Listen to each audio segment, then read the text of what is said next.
Bien, hoy es 14 de abril, estamos acá con este grupo que hemos convocado para charlar un poquito de ese tema tan complejo que es el budismo. Bueno, recién les decía, partes que se pierdan, no sean problema, va a quedar grabado. Yo las subo generalmente a YouTube, así que bueno, lo van a tener a disposición ahí. Bueno, les cuento un poquito para los que no conocen mi historia. Yo en el año 97 me fui a internar a un monasterio budista en China, el monasterio Shaolin, y ahí me ordené monje budista.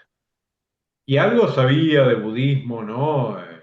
Algo teórico, y después, bueno, fui aprendiendo un poco más, y después fui vivenciando un poco más. ¿Y hoy de qué vamos a hablar? Bueno, vamos a hablar de un budismo bastante extraño, que es el budismo moderno. Es el budismo más técnico, más esoterista. No vamos a hablar de religión de ninguna manera, ¿sí? No va a aparecer la religión acá. De hecho, bueno, es este budismo que puede surgir ahora porque las religiones prácticamente se van terminando, ¿no? Salvo algunas honrosas excepciones de gente que sigue como muy firme, la mayoría de las religiones van decayendo en su historia. Y por eso esta no religión puede aparecer. Perdón, voy a silenciar. Hay alguien con micrófono. Eh, yo los invito. Hola Romy, ¿cómo estás?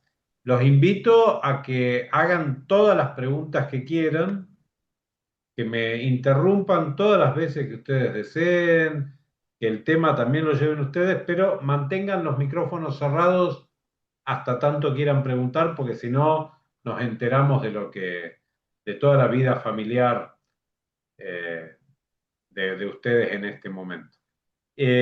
Bueno, les decía, esta es una no religión.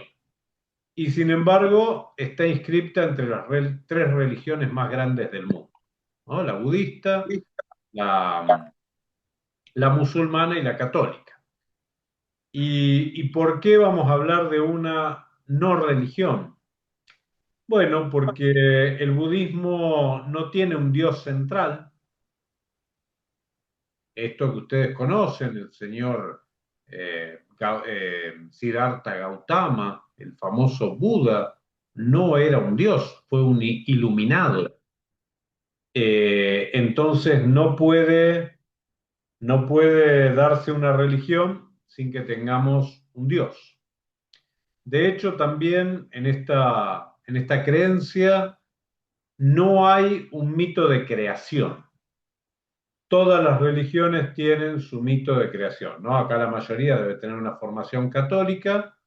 Tenemos el famoso Génesis. Dios crea el mundo en 7 días, bla, bla, toda esa historia. Existe. En el budismo, no. Eh, ya como se los estoy presentando, ¿no? Ya se los tiré abajo de entrada y en realidad para mí no, lo estoy levantando, no lo estoy tirando abajo. ¿Por qué? Porque una religión requiere de fe y el budismo es eminentemente racional, no requiere de ninguna fe. De hecho, Siddhartha Gautama en su momento dijo, no me crean absolutamente nada, pongan en práctica lo que yo enseño y fíjense si les sirve o lo descartan. ¿Sí? Así que, bueno, tenemos una concepción diferente. Eh, a ver, se las hago muy cortita para los que no andan googleando de dónde viene todo esto, cómo aparece. Siddhartha Gautama era un príncipe que vivió 600 años antes de Cristo. Y a su padre, bueno, le habían dicho que su hijo iba a ser un líder espiritual. Entonces, para evitar eso, lo encerró en su palacio e hizo que en ese palacio las condiciones fueran perfectas. Gente joven, sana, bella y sin conflictos. Solamente te enfermabas o envejecías, te jubilaban, te sacaban del palacio. ¿Para qué? Para que esta persona nunca tuviera contacto con la conflictiva. Hola Angie, ¿cómo estás, mi corazón? Porque si no hay conflictiva, no hay acceso a la vida espiritual. Sin embargo, a determinada edad, un cochero que él tenía, el famoso Chandaka, le abrió una puerta y lo sacó 3 veces a pasear por la ciudad. Y en esas veces pudo ver a gente anciana, a gente enferma, pobre y a gente muerta. Vio una procesión fúnebre pasar. Entonces Siddhartha se hizo cargo del dolor humano y de alguna manera se lo cargó sobre sus espaldas. Dijo, yo tengo que encontrar la solución al dolor humano. Se escapó del palacio, ahí hizo la primera renuncia, ¿no? Deja a su mujer, a su hijo, a su harem, abandona toda su fortuna, se va a los caminos y ahí, bueno, de alguna manera va viviendo una vida muy tortuosa, muy difícil, con una cantidad de privaciones muy grandes para, para poder acceder al conocimiento. De hecho, estuvo cerca de 3 años en una orden que no comían, directamente no comían nunca. Cuando tenían mucha hambre, comían unos excrementos de pájaros o unos granitos de tierra para soportar el hambre. A ese nivel llegó para encontrar esto que él estaba buscando. Claro, acá tenemos dos temas. Por un lado, Buda encuentra lo que le cuenta al mundo, que es el óctuple noble sendero y las 4 nobles verdades, que serían la forma de salir del dolor, ¿no? A través del desapego. Pero eso en realidad es la parte, nosotros le llamamos exotérica del budismo. ¿Por qué es lo exotérico? Porque es la práctica, es lo que está afuera. De hecho, después de muerto él, esto se convierte en una religión con prácticas, cosas que él nunca había hecho, con algo parecido a misas, y empiezan a aparecer cientos de Budas. ¿Y todo eso por qué? Porque la gente necesita eso. Y la gente necesita rezarle a alguien y necesita culpar a alguien. ¿Sí? Y entonces aparece la religión budista. Pero detrás de todo esto hay un aspecto mucho más profundo, que es el esoterismo del budismo. El esoterismo del budismo no está a disposición de todo el mundo. Solamente aparece cuando uno ha atravesado estos primeros estadios del desapego y del no engancharse y de la conciencia. ¿Y con qué tiene que ver eso? ¿Se acuerdan que hace un rato les decía que en el budismo no hay mito creacional? Es decir, no existe una explicación a por qué estamos acá, a por qué existimos, cómo fue creada la tierra, cómo apareció el primer hombre, la primera mujer, cómo se produjeron. No, no hay nada de eso. ¿Y por qué les parece que puede que no haya absolutamente nada de eso? A ver, pensemos juntos. ¿Por qué una filosofía de vida, una, una concepción de cómo funciona el mundo no tiene mito creacional, no explica cómo estamos acá. ¿Se les ocurre alguna teoría para tirar ahí? Así no me siento tan solo, vamos.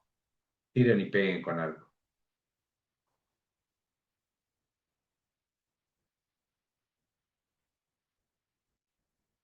¿Por qué no nos explican cómo estamos acá? ¿Por qué no nos explican cómo existimos? Para que no sepamos realmente la verdad. Bonita. No, eso sería manipular. Y una persona que hizo tanto sacrificio para encontrar verdades, yo no creo que nos manipulara de esa manera. No. En realidad el budismo no nos explica cómo es que estamos acá, porque para el budismo no estamos acá. Ah, yo pensé que era la pregunta general, no de budismo específico. No, no, no, estamos hablando, es una charla de budismo, así dice el título, ¿no? Karma, budismo.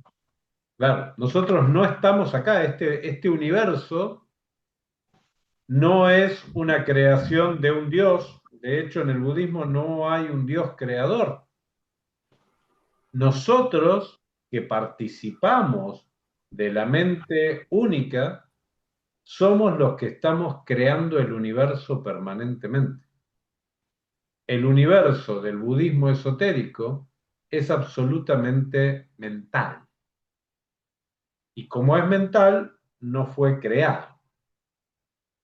Nuestra mente está jugando un juego que a veces es hasta perverso, en donde estamos tratando de desentrañar misterios. Y cuando finalmente desentrañemos el último misterio, que eso es iluminarnos, tenemos una recompensa bastante pobre. En ese sentido, el budismo es la religión con peor marketing que existe. ¿Por qué? Porque la recompensa es desaparecer. La recompensa es el final de mi ego, donde de alguna manera no va a quedar nada, nada, absolutamente nada mío. Vieron que en todas las religiones, la mayoría tiene un concepto de cielo, de paraíso. Entonces, por ejemplo, si yo me porto bien, voy a ir al paraíso con Dios y voy a tocar el arpa y todo eso. Si me porto mal, que si los católicos llegan a tener razón, yo voy derecho para allá, voy a ir a el infierno. Pero voy a seguirme llamando Marcelo. ¿Sí? Yo voy a seguir teniendo mi individualidad.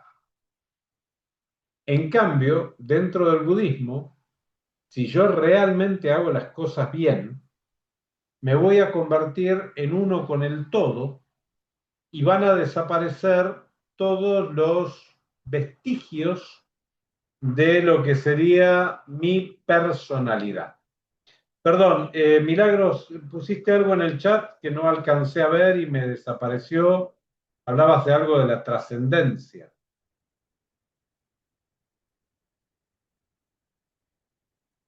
¿Tenés micrófono por ahí, corazón? Bueno. Ah, lo que buscan las religiones. No sé qué buscan todas las religiones, Milagros. Realmente estoy muy desconcertado muchas veces con eso. Yo apenas sé algo de esta. ¿Sí? La trascendencia, no sé, ¿qué sería? Sería ir junto al creador, quizá.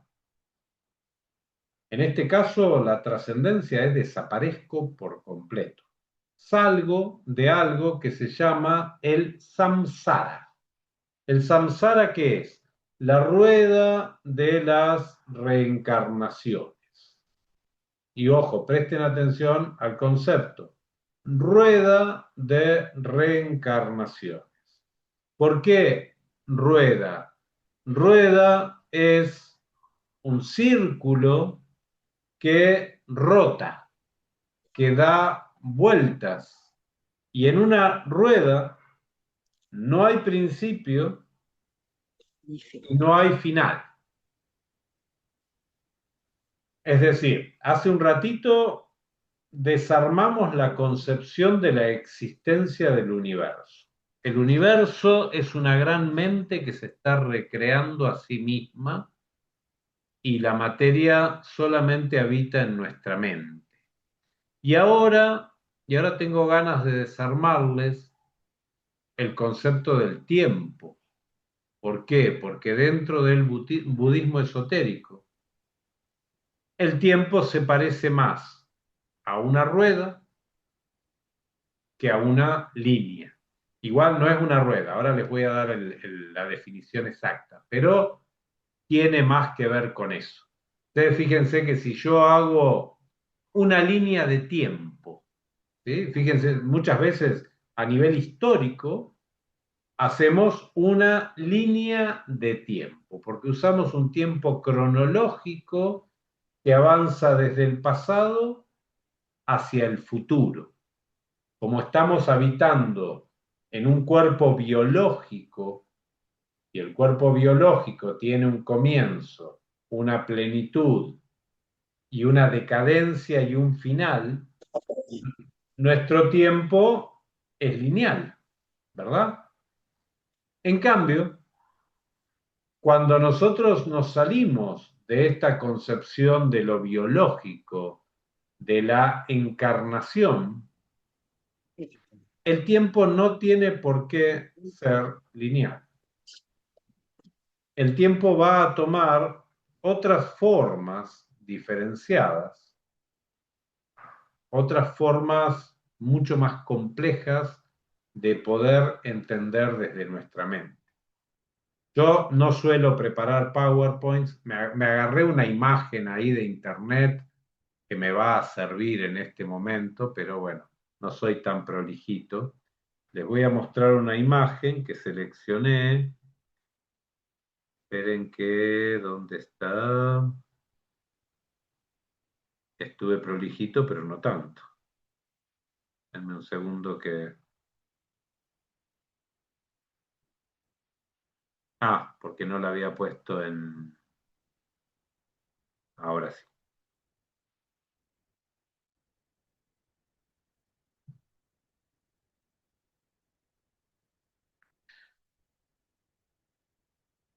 Les empezó a mostrar una imagen la pantalla, pues yo nunca me entero si se las muestra o no. Y con animación y todo, ¿eh? Con animación y todo, no se pueden quejar. Esto ya es... Pasé de hacer los dibujitos en papel a ponerles una animación. Bueno, esto que están viendo ahí es una figura teórica que se llama cinta de Moebius. ¿Sí? Moebius no era budista, pero llegó a una concepción muy budista, en la que si ustedes se fijan, las hormiguitas esas están mortales, porque esas hormiguitas son nosotros y nuestras encarnaciones. Fíjense que ahí no hay principio, no hay final, no hay adentro y no hay afuera. La misma hormiguita que ahora va para la derecha, dentro de un segundo va a ir para la izquierda, la misma que está adentro va a estar afuera y va a estar transitando en diferentes momentos temporales. Entonces, en vez de establecer una línea de tiempo, yo les puedo decir que mi encarnación anterior puede haber estado acá, en el pasado, y mi encarnación próxima también puede estar acá, en el pasado, y otra encarnación anterior puede haber estado en el futuro. Y todas esas encarnaciones se están dando a la vez. Y ahí sí es donde los maté. Porque la mente humana no puede concebir el concepto de a la vez. A la vez que yo estoy viviendo esta encarnación, estoy viviendo encarnaciones pasadas y estoy viviendo encarnaciones futuras. ¿Cuál es el problema de eso? Que como estoy habitando en un cuerpo biológico, mi mente humana, que es 1,2 kg promedio, hay gente con mucho menos, gente con un poquito más, pero promedio andamos en 1,2 kg, es también biológica. Y como es biológica, no puede concebir esto de que yo pueda vivir mi encarnación, mi próxima encarnación en el año 1270. Eh, por eso, cuando hablamos de reencarnación, es un concepto erróneo. Ojo, yo lo uso.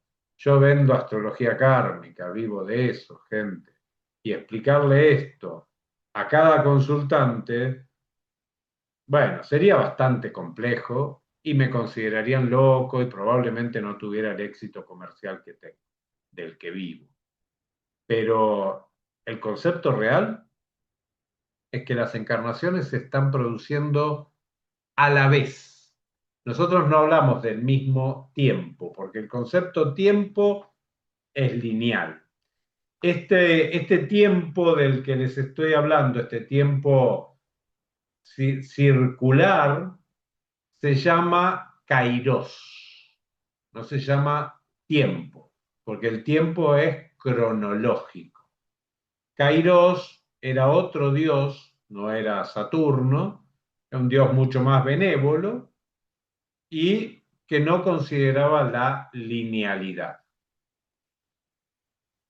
De todas maneras, si tengo que serles absolutamente franco, la cinta de Moebius tampoco es tan exacta. Me sirve, pero no es tan exacta.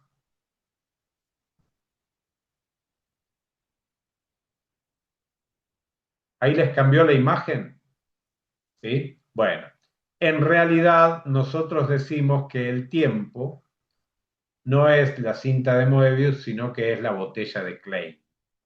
Esta figura que tampoco tiene adentro, tiene afuera y es una figura continua, pero que tiene una dimensión más marcada. Pero para las explicaciones de hoy, con la cinta de Moebius ya me conformo un montón. A ver, preguntas, antes de seguir metiéndonos en conflicto. ¿Les cierra lo que les estoy diciendo? Pues si les cierra, están tan psicóticos como yo, así que estamos bárbaros. Venimos de primera. Eh, Y en la práctica, perdón, en la práctica para cómo podemos usar esta información. muy bien, muy bien. En la práctica existe algo que se llama la meditación. Yo no pretendo que meditemos al nivel que lo hizo Siddhartha Gautama, ¿no? Siddhartha Gautama, les decía hoy, se sometió a privaciones terribles, se sometió a años de flagelación corporal para llegar a ese lugar, para entender cómo funcionaba esto y después poderlo explicar de una manera más grosera para que se entendiera. En la práctica, nosotros tenemos accidentalmente acceso a esto. ¿Qué piensan que son las intuiciones? Acá muchos son alumnos míos, yo los conozco, sé que son personas intuitivas, personas que perciben algo que va a pasar. Así me lo describen. ¿Sabés que percibí que esto iba a pasar? No, no percibiste que iba a pasar, percibiste que está pasando. Entonces, en la práctica, muchas veces vos tenés acceso a estas otras dimensiones que ocurren a la vez en el tiempo kairos sin saberlo o sin tomar conciencia de ello. Cuando conocemos a una persona, y estamos absolutamente seguros que la conocemos de otra vida. No lo usemos como justificación para el romance, ¿eh? Después les voy a romper el romance, vamos a tirarlo todo al diablo, eh, pero no lo usen como justificación. Pero vieron que hay gente a la que percibimos y sabemos que esa alma tiene una conexión conmigo. Bueno, ahí yo me estoy haciendo cargo. Si yo consiguiera comprender esto que les estoy explicando racionalmente, comprenderlo a un nivel profundo realmente, me ilumino. Si me ilumino, me convierto en un Buda. Les juro que yo estoy muy lejos de eso. Pero a través de la meditación y a través de desvincularnos de esa famosa Matrix, de esa famosa mentira, que no es una confabulación de las máquinas que nos quieren absorber la energía. No, gente, en la Matrix participamos todos y la Matrix es una creación nuestra. Por ejemplo, acá yo conozco a muchos, somos padres. Cuando nosotros educamos a nuestro hijo, si queremos que nuestro hijo funcione dentro de la sociedad, yo, por ejemplo, a Bianca no le puedo contar, ahora le estoy contando estas realidades, despacito, a riesgo de que me mira así, viste, de costadito. Y como me ama mucho, bueno, la virginiana dice, bueno, vamos a aceptarle que está loco, pero me hace rico de comer. Eh, pero a nuestros hijos no les podemos contar realidades de estas, aunque las entendamos, porque no van a funcionar en la sociedad. Entonces, ¿qué hacemos? Los encasillamos en una correcta matrix, en lo que deben ser. Y nosotros mismos, nos dejamos convencer por la matrix, sin ofender a nadie, porque quizás sea su profesión.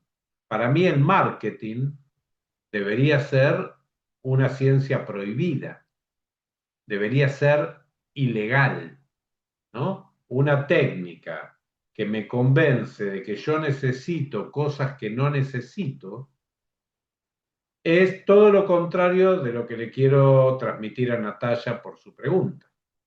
¿Cómo puedo hacer yo para concientizarme de estas realidades abstractas de las que les estoy hablando? Necesito salirme de la realidad consciente en la que yo vivo. Realidad, vamos a usar comillas, ¿no? De esta pseudo realidad en la que yo vivo. Cantaba Marilina Ross hace muchos años, si la historia la escriben los que ganan, entonces hay otra historia que es la verdadera historia.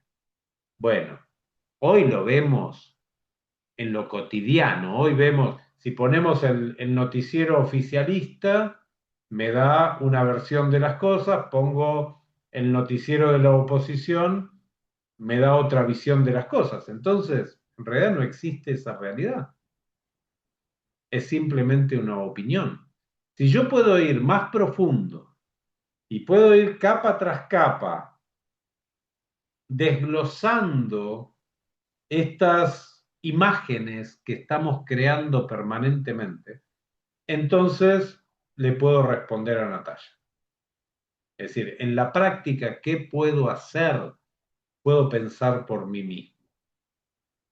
Cuando pienso por mí mismo, me voy desvinculando, ¿sí?, de las ideas que asumí por raza, por nación, por género, por época en la que vivo. Fíjense cómo cambian las verdades permanentemente. Hace 100 años atrás, la esclavitud era perfectamente legal en todo el mundo. Hace 40 años atrás, podías pegarle un sopapo a una mujer, iba a la comisaría a quejarse y la sacaban corriendo. La realidad va cambiando. ¿Qué cambia de la realidad? Nuestro concepto. Pero siempre, siempre es exactamente lo mismo. Lo que está por debajo. Lo que está por debajo es atemporal. Pero yo necesito desprenderme. ¿Eh? Ojo, cuando yo hablo de meditación, no hablo de poner las manitos así, sentarme derechito. Si les gusta hacer eso, está bárbaro. Está bárbaro, está re lindo. Uno puede estar meditando en cualquier proceso mental que está haciendo, cuando se está observando a sí mismo. Cuando uno se está... Sí, somos diferentes, Roxana, claro. Los que nos preguntamos cosas somos diferentes. Somos los bichos raros. Cuando uno está pensando y puede observar su proceso de pensamiento de manera objetiva, ahí empieza a hacerse consciente. Fíjense lo que nos pasa cuando vamos a hacer terapia. ¿Sí? Pero cuando vamos a hacer terapia, que nosotros empezamos con el discursito, y si el terapeuta es una persona piola, bien formada, con experiencia, te deja hablar, te deja hablar, te deja que te embarres, y en una de esas te tira una pregunta que te desarma el discurso y te muestra que sos un gilagoma y que estás en cualquier lugar.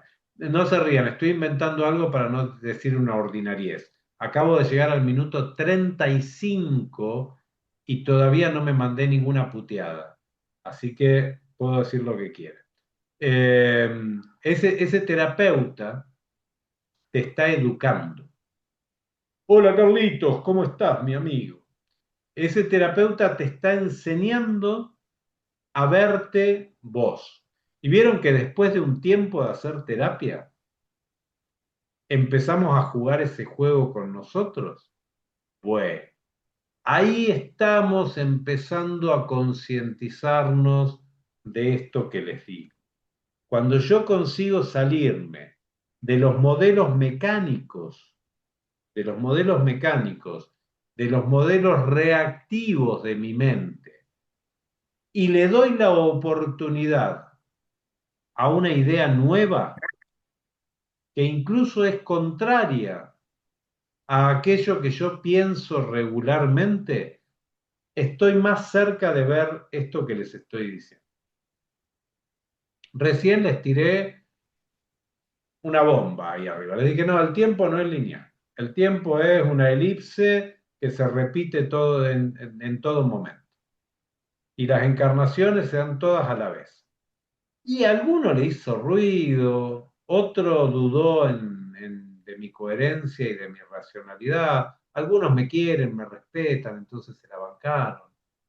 Pero poder, poder entender, poder aceptar la posibilidad de que esto funcione, de alguna manera es estar accediendo a esos niveles internos de conciencia. Por eso hoy les decía, el budismo no es una religión. No es, a ver, en una religión yo voy a misa o a la iglesia que sea, a la sinagoga o a lo que sea, ¿a qué? A vincularme con un Dios. En el budismo esotérico yo no me vinculo con un Dios. De hecho, Buda no dejó ninguna oración para rezarle a él. ¿Qué sé yo? De repente Jesucristo enseñó el Padre Nuestro, dijo, bueno, cuando cuando quieran invocarme, acá tienen la oración que corresponde, esta es la oración de salida. No, en el budismo no quedó nada de eso. Quedaron las prácticas que serían higiénicas, le llamamos, prácticas de moral, para que la mente esté calma y el espíritu pueda conectarse con esto. El famoso, eh, las famosas cuatro nobles verdades y el óctuple noble sendero tienen que ver con que el individuo actúe desde un lugar de serenidad, independientemente de lo que pasa alrededor, para que entienda que esa realidad la está creando él. Que ese mundo que piensa y sostiene que está ahí es una perfecta creación mental. La creación del todo que nosotros contribuimos permanentemente. Las cuatro nobles verdades tienen que ver básicamente con el dolor y el apego. ¿Eh? Todo dolor humano, no son así, tienen otro enunciado, pero les podría decir que todo dolor humano tiene origen en el apego. ¿Y el apego qué es? El apego es una carencia que me une a algo, a alguien o a una circunstancia. Cuando yo entiendo que estoy completo, puedo deshacerme del apego. Entonces puedo deshacerme del dolor.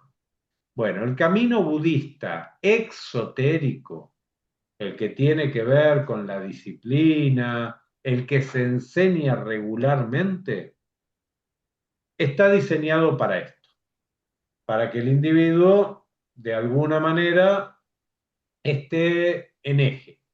Si quieren aprender ese, se van a un templo budista. Yo no hago proselitismo, yo enseño otra cosa. O les hablo de otra cosa, no les estoy enseñando nada.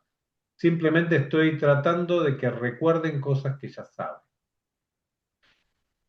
Volviendo a la respuesta que le estaba dando a Natalia.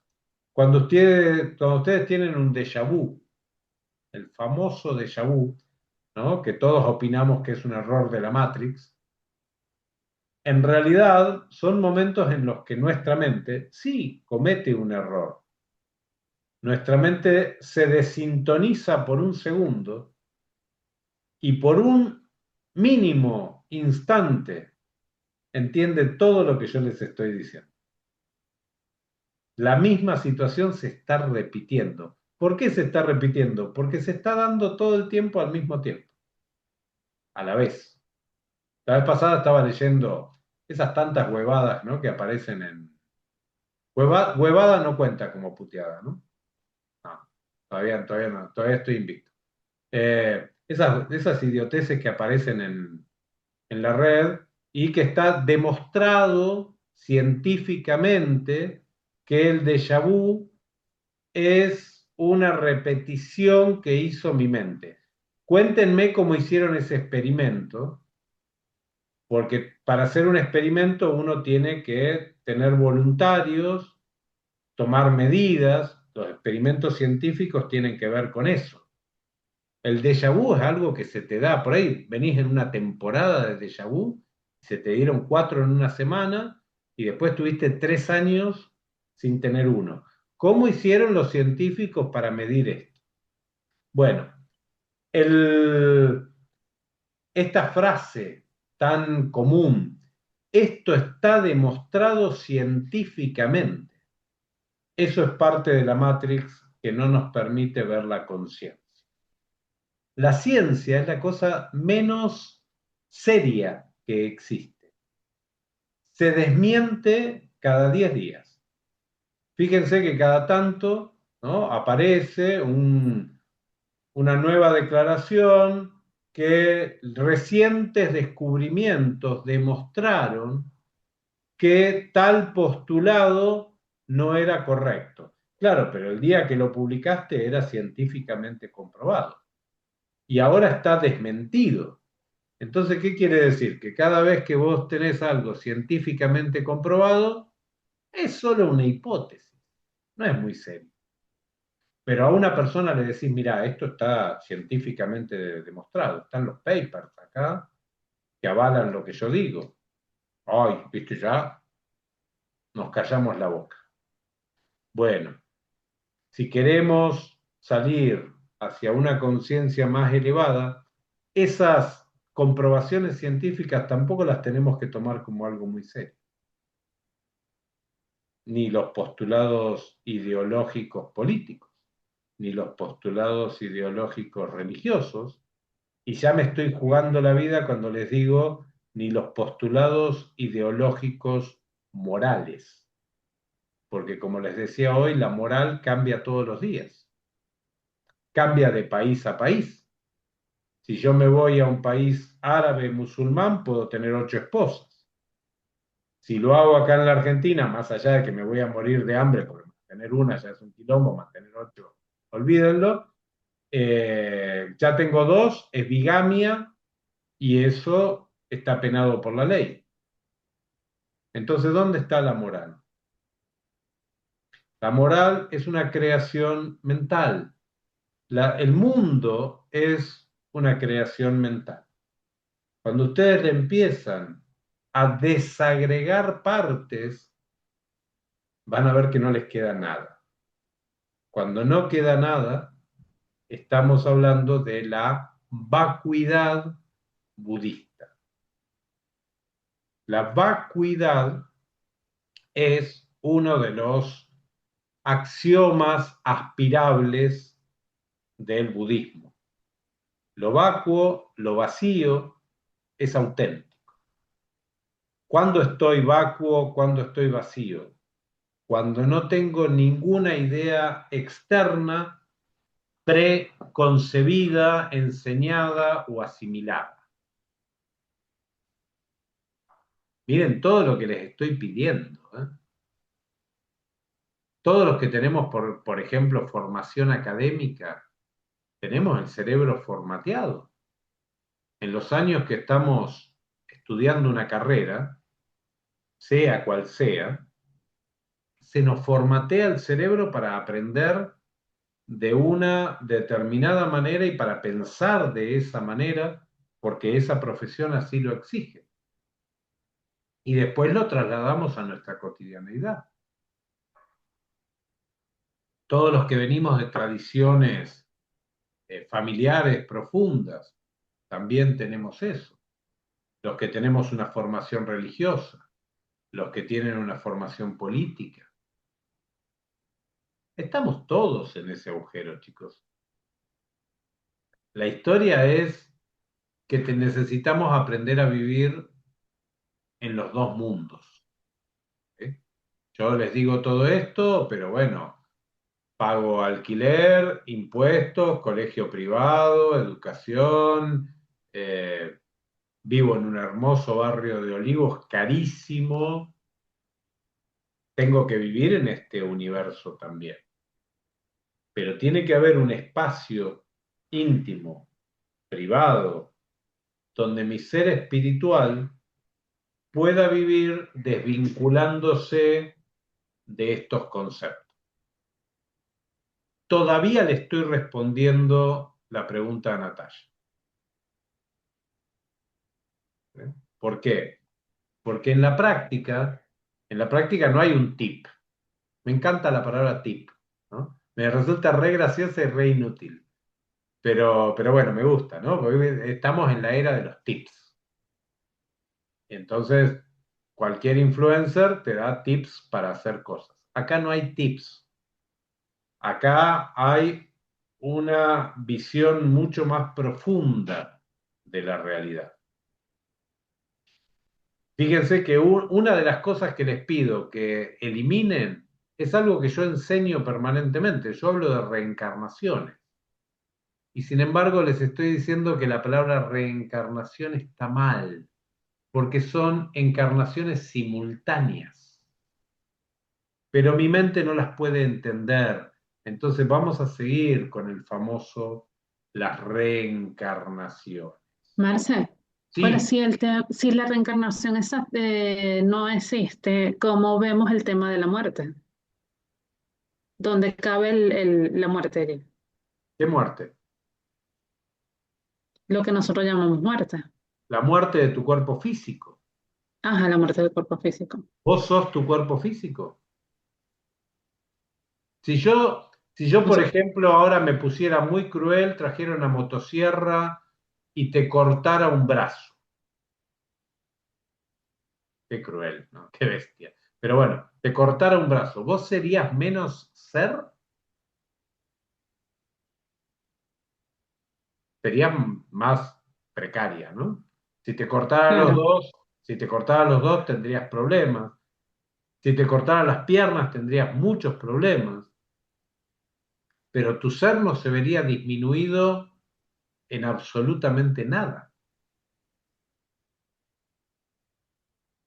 Entonces vos no sos tu cuerpo físico, mi amor.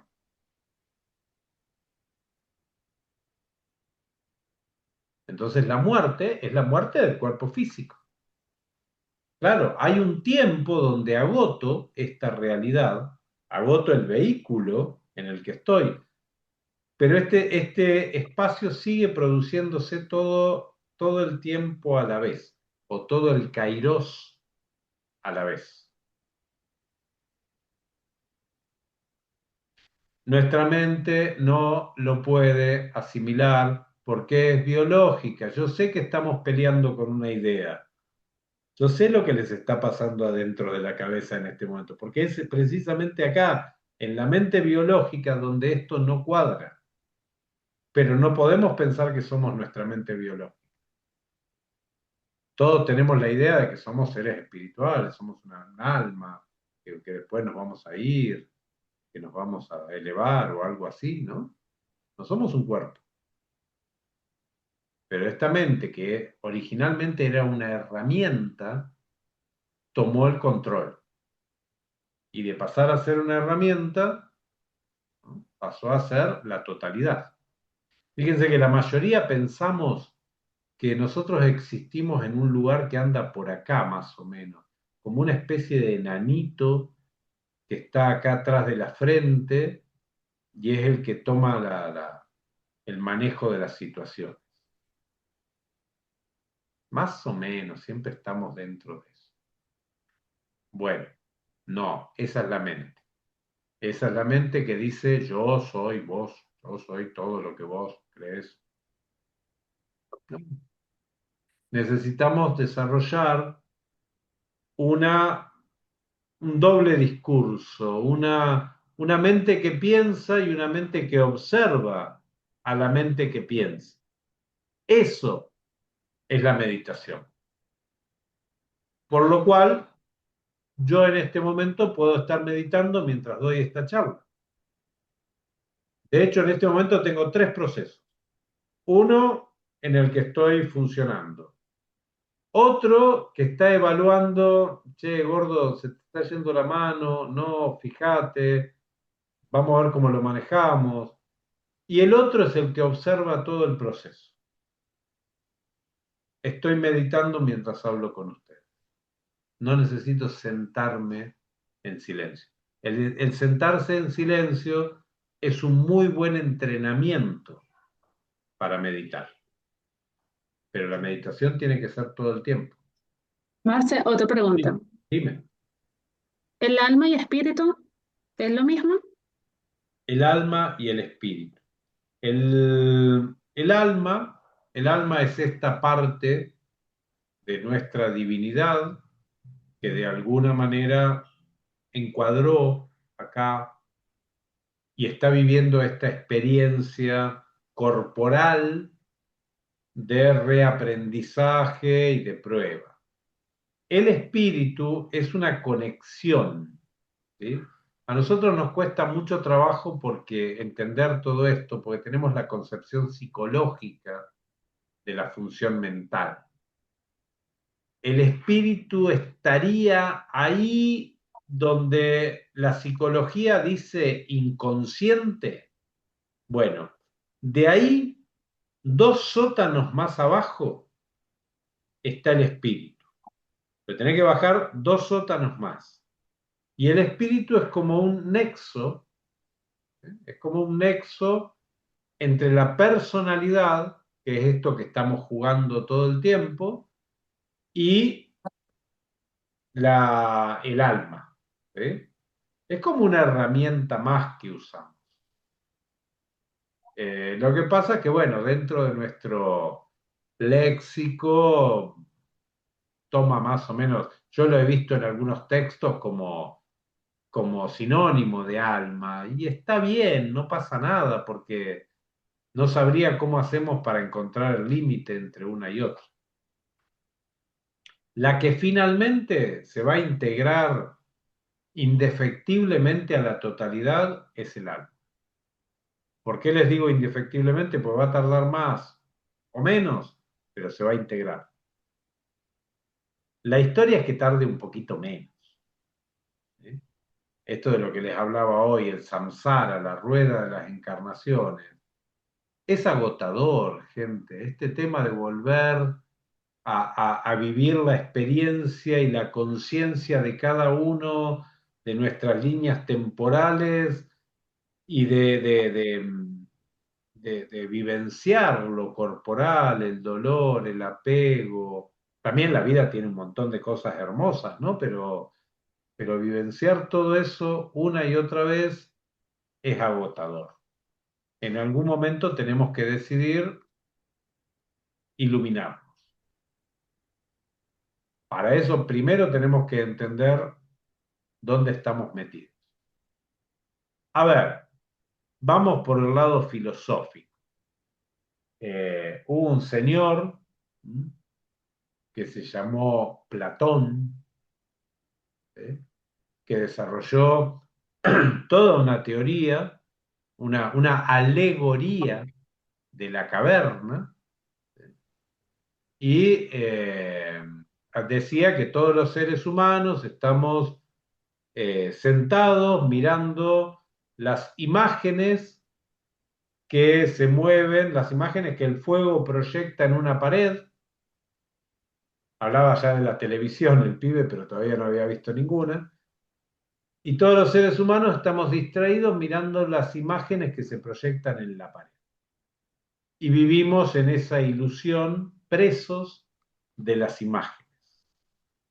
Y él en la alegoría de la caverna habla de un individuo que consigue soltarse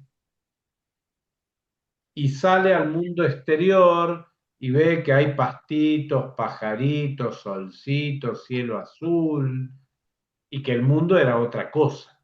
Es decir, es un ser que se ilumina y sale a la conciencia.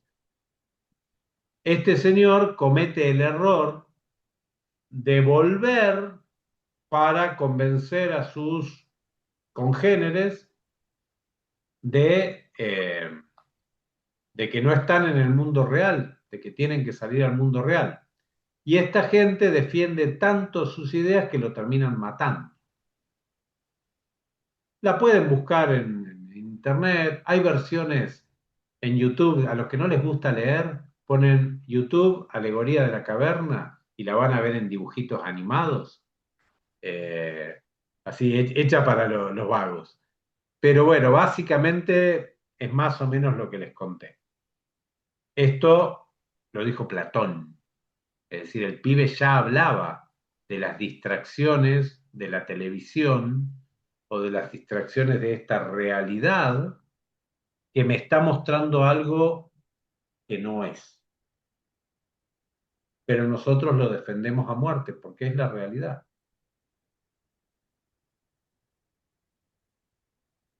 Qué quilombo les estoy dejando, ¿no? Porque ahora, si me dan bola, están en problemas. Y si no me dan bola, van a sentir que se perdieron algo.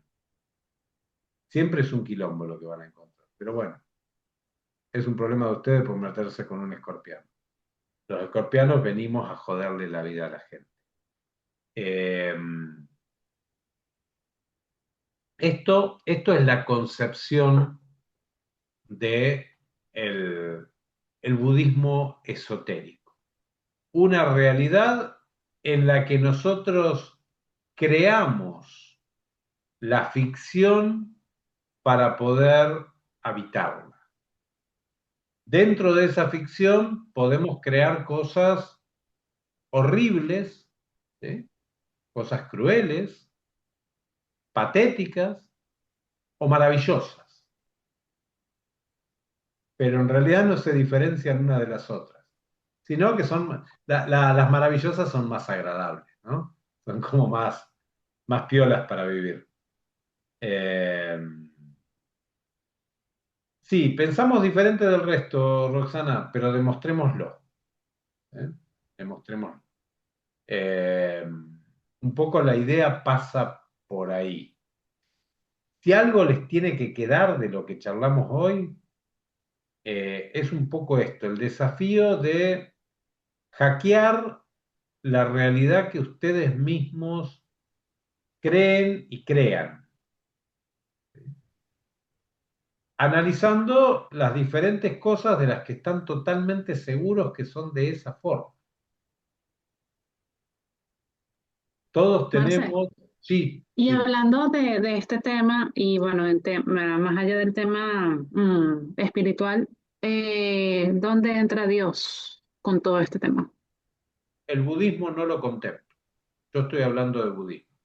Si querés, hablamos de religiones comparadas en otra oportunidad y hablamos de Dios. Además, primero me tendrías que decir de qué Dios estás hablando. Del único de la fuente original. Mira, mi amor, si estás hablando de Dios, por ejemplo, el Dios de los católicos es una versión de Júpiter. Júpiter en romano era Zeus. Zeus, cuando pasa a la latinización, pasa a llamarse Deus, y cuando lo castellanizamos, se llama Dios. Entonces, yo no sé de quién me estás hablando. Eh, ¿Cuál es el único? ¿El mío, el tuyo, el de la señora de al lado? Eh, No, yo hablo Dios como energía. Lo que pasa es que obviamente le llamamos Dios como para entender como un origen. Yo entiendo que cada persona, religión lo puede llamar como sea, hay personas que lo llaman universo, pero si hay un origen o no hay un origen, llámalo eh, como tú lo quieras llamar. Partimos de la base que este universo lo estoy creando yo con mi mente. Eh, ¿De qué universo me estás hablando? Para el budismo esotérico no hay una creación. Si hay una figura divina externa a todo esto, no tengo ni idea, mi amor. Realmente no tengo ni idea. Que no es antropomórfico, me la juego, pero es mi concepto, ¿eh? Que no es un tipo con la barba blanca. Bueno, el tipo con la barba blanca es Júpiter. El que está sentado en el trono con la barba blanca es Júpiter. Eh, pero no sé qué Dios crees vos, mi amor. El tema es que para llegar a una explicación tendríamos que llegar a un acuerdo. Y vos me estás hablando de una figura abstracta, entonces no hay ninguna explicación que dar. Si me preguntás por el Dios de las religiones judeocristianas, te voy a hacer así, me voy a encoger de hombros. Es un mito, es un mito absoluto. Eso no quiere decir que yo no crea en Dios, en esa imagen de la que vos hablas. Pero te juro que cuando digo Dios no se me aparece la barba blanca. No, no. Además, tampoco es algo que nosotros tengamos que verbalizar. La secta budista a la que yo pertenezco es una unión de budismo y taoísmo, ¿no? Y en el taoísmo se dice, el Tao verdadero no puede ser nombrado. ¿Por qué? Porque cuando yo le doy un nombre, lo reduzco a una imagen. Cuando yo digo Dios, si estoy hablando de algo tan magnífico que pudo crear todo esto y el universo y demás, desde mi mente racional lo estoy sintetizando a una función. Vos, por ejemplo, me pediste que te diera la explicación de qué pito toca en esta historia. Imagínate, con esta mente primate, yo tengo que encontrarle la función a Dios. No, solamente sería una teoría. No puedo hablar de eso. Mi computadora no puede explicar mi cerebro, porque mi cerebro se supone que es el que crea la computadora. Siempre nosotros podemos trabajar en el nivel inferior, no en el nivel superior. Pero realmente no. Si hablamos de religiones comparadas, es otra cosa.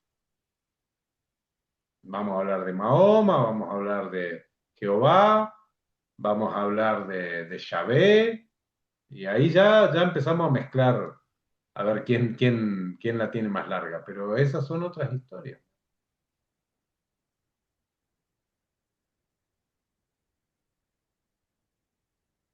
Dentro de este conglomerado, nosotros creamos vínculos, contratos y relaciones. ¿Por qué? Porque nosotros generamos individualidad álmica. Como ocupamos un cuerpo en particular, generamos ciertas individualidades. Y esas individualidades son las que cargan el famoso karma. El karma no es álmico. El karma es de la personalidad. Es la personalidad la que se genera la culpa que la obliga a cargar el karma. Casi todos conocemos la primera ley del karma, esa que dice uno emite una energía positiva, le vuelve una energía positiva, emite una energía negativa, le vuelve una energía negativa. Hasta ahí vamos bárbaro. El tema es la segunda ley del karma. La segunda ley del karma dice que solamente voy a ser castigado por aquello que tiendo a repetir. Solamente voy a ser castigado por aquello que tiendo a repetir. Por ejemplo, el alma que encarnó ese señor de los bigotitos cortitos, vieron que el más malo de todos. Cuando necesita pagar ese karma, encarna acá, en Banfield, en un pibito del montón.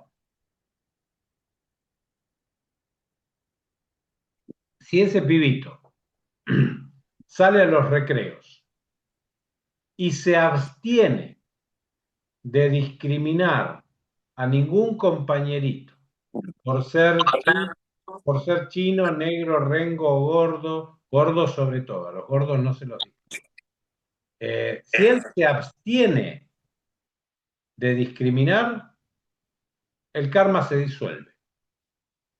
Se van a enojar, ¿no? Porque mató 8 millones de personas torturándolas. No importa, el karma se disuelve.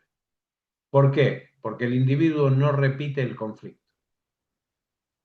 Lo que pasa que generalmente en el espíritu, no en el alma, en el espíritu queda guardado este temita de discriminar gente y ahí es donde le baja toda esa energía negativa y entonces vemos un nene de 8 años con un tremendo cáncer y decimos, pobrecito, re chiquito. Sí, pero el alma es más vieja y el pibe es la encarnación de Hitler.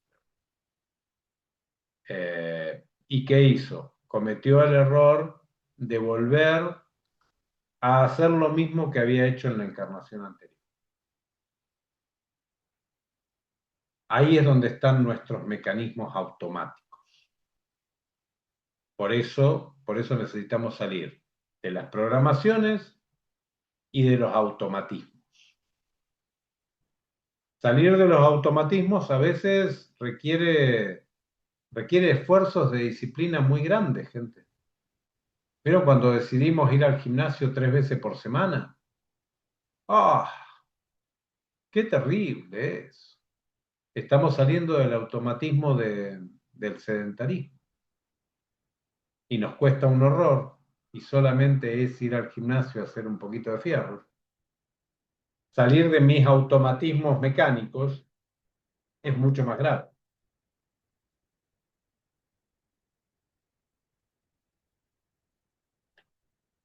Sintetizamos un poquito el concepto para cerrar prolijito. Este universo es una creación mía para poder experimentar, valga la redundancia, diferentes experiencias. Si yo puedo asumir que ya está, que no tengo ganas de seguir repitiendo experiencias, lo que tengo que hacer es empezar a limpiar, ¿sí?, mis mecánicas de aquello que me fue instruido, que yo he tomado como propio y que de alguna manera no quiero renunciar. ¿Puedo no renunciar? Sí, pero no salgo del círculo. ¿Quiero salir del círculo? Tengo que modificar eso. Eso es la función del budismo esotérico.